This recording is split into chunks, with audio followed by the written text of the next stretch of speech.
जय संविधान, जय भीम, महात्मा गांधी की जय, गोडसे मुर्दाबाद।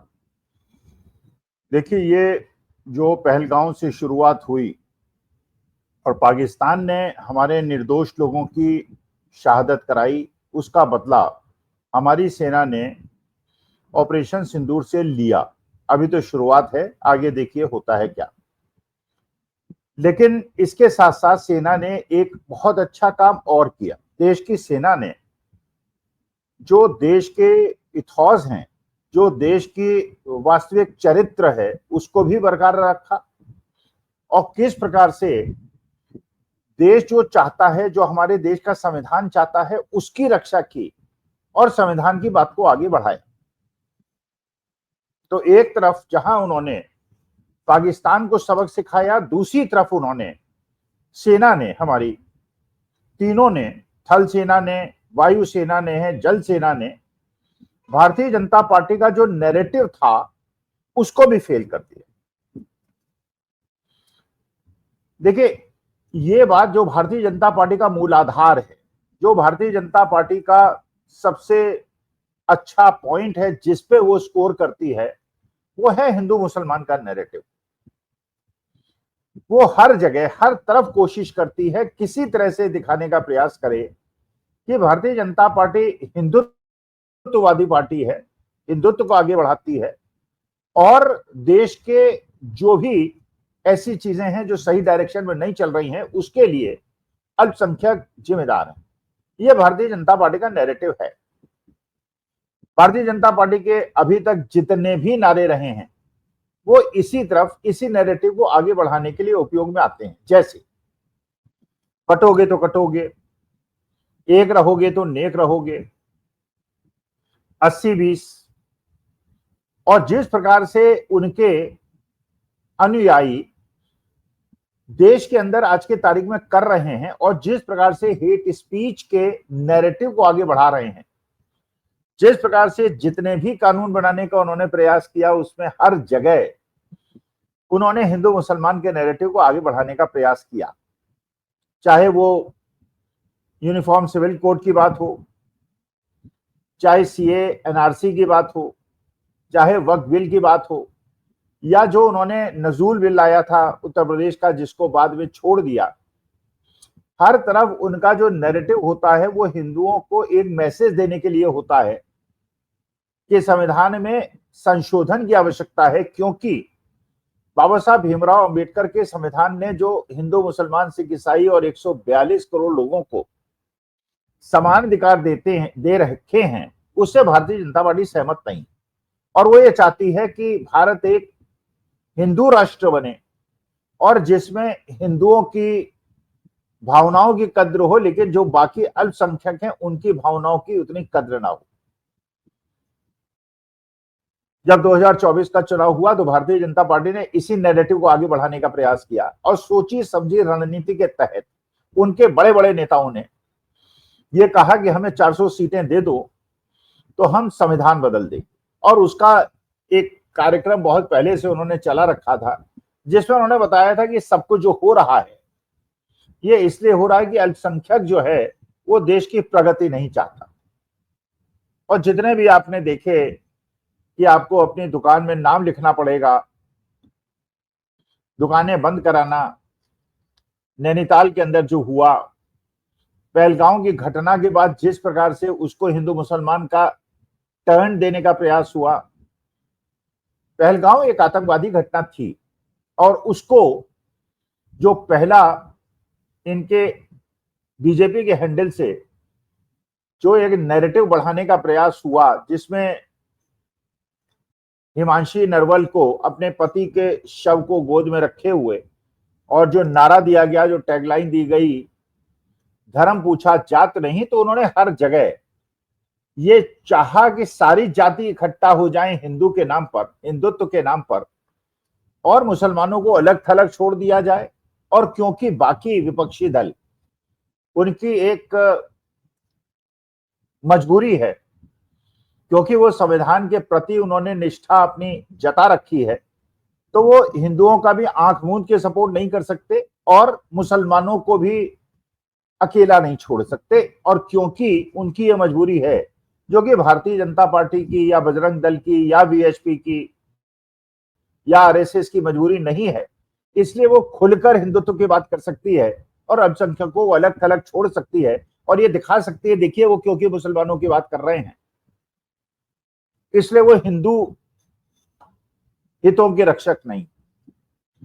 कुछ लोग देश के ऐसे हैं जो इस बात को समझ गए हैं, वो समझ गए हैं कि हमारे देश के अंदर पाकिस्तान की तुलना में प्रगति इसलिए ज्यादा हुई क्योंकि हम एक सेकुलर राष्ट्र बने पिछले 75 साल में, और पाकिस्तान एक धर्मांधता वाला राष्ट्र बना, हिंदुओं के साथ उन्होंने अत्याचार किया, इसलिए पाकिस्तान पीछे रह गया और भारत आगे बढ़ गया। बांग्लादेश जब शेख मुजीबुर रहमान या शेख हसीना के समय में सेकुलर देश बना, बांग्लादेश आगे बढ़ा, और जब वो धर्मांधता के रास्ते पे चला गया तो उसका ग्रोथ नीचे की तरफ आ गई। तो किसी भी देश की प्रगति के लिए आवश्यक है कि वो सेकुलरिज्म को आगे बढ़ाए, सब अपने लोगों को समान अवसर दे, और जो धर्मांधता की तरफ बढ़े, जितने भी देश आप एग्जाम्पल ले लीजिए, जो सफल देश हैं वो सेकुलर हैं, और जो असफल देश हैं वो रिलीजियस फंडामेंटलिज्म की तरफ आगे बढ़े।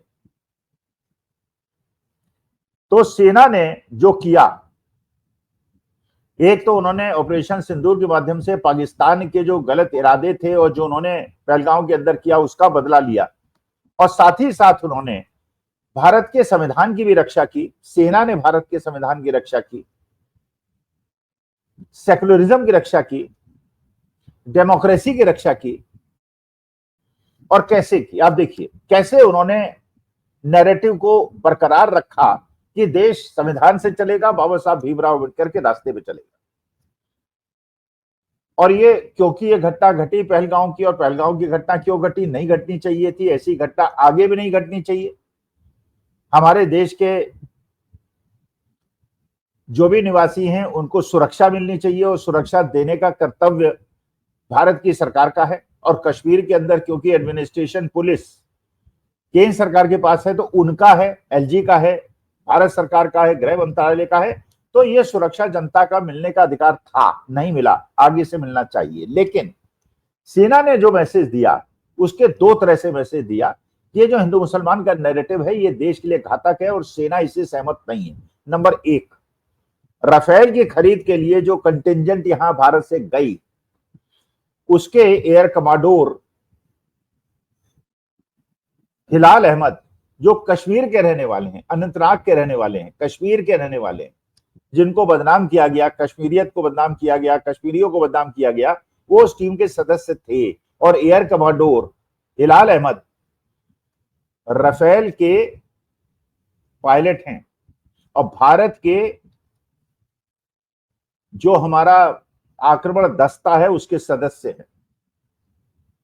वो उसी रास्ते पे चल रहे हैं जिसमें अब्दुल हमीद थे, अशफाकुल्लाह खां थे, ब्रिगेडियर उस्मान थे। तो ये अपने कंटिजेंट के अंदर हिलाल अहमद को, एक कश्मीरी नवयुवक को रखने का मतलब ये है कि भारतीय सेना पूरी तरह से सेकुलर है, और जो ये धर्म को देश की राजनीति और रणनीति में घुसाना चाहते हैं उसका विरोध करके उन्होंने दिखा दिया। दूसरा अवसर जो उन्होंने दिया और जो दिखाया उन्होंने, और सबकी आंखें खोल दी, जब प्रेस कॉन्फ्रेंस हुई ऑपरेशन सिंदूर के बाद, तो उस प्रेस कॉन्फ्रेंस को जिन 3 लोगों ने एड्रेस किया उसमें एक कश्मीरी ब्राह्मण थे,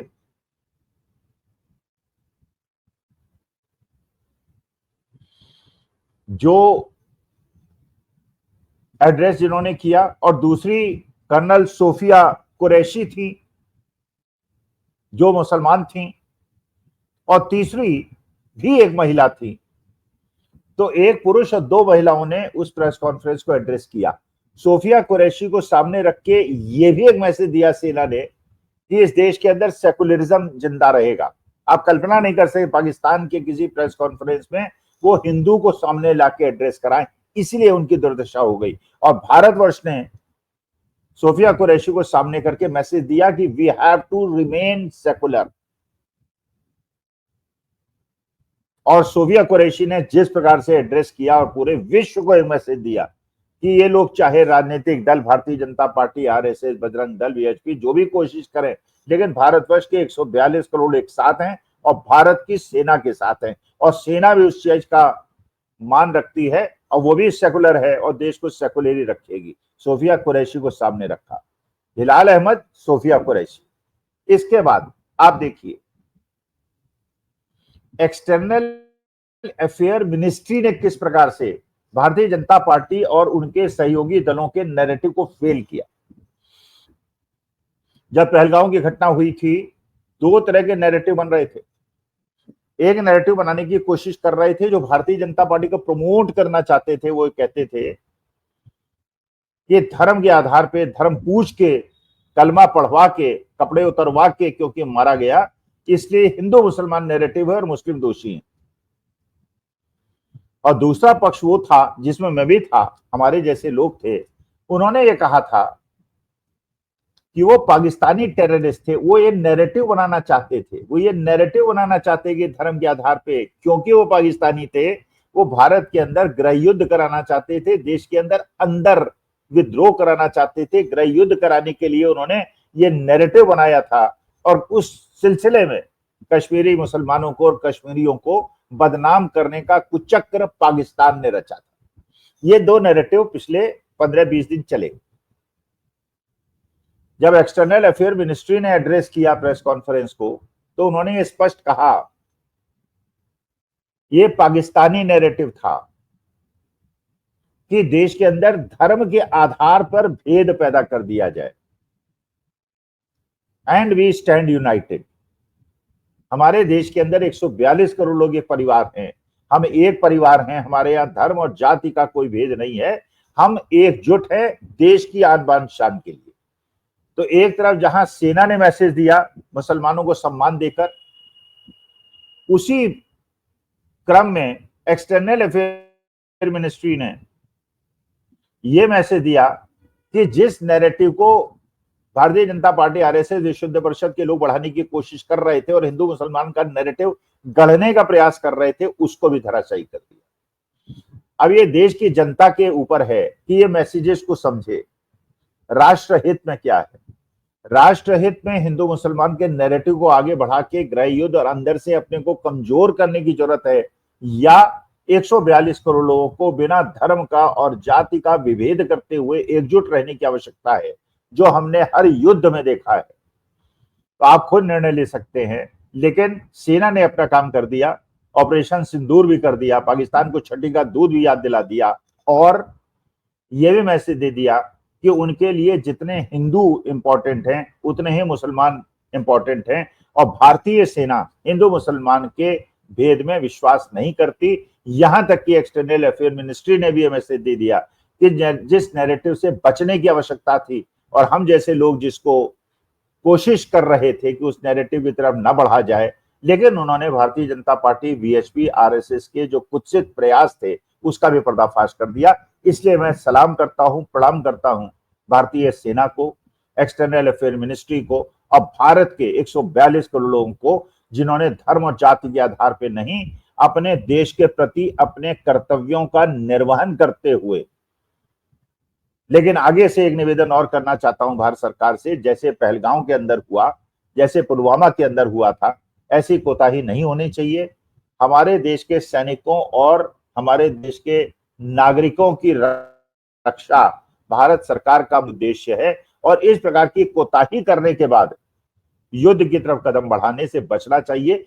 पहला कर्तव्य है देश को, जिसको कहते हैं डिफेंस मैकेनिज्म, इतना तगड़ा होना चाहिए, सुरक्षा व्यवस्था इतनी तगड़ी होनी चाहिए, आगे से पहलगांव और पुलवामा न हो। नमस्कार, धन्यवाद।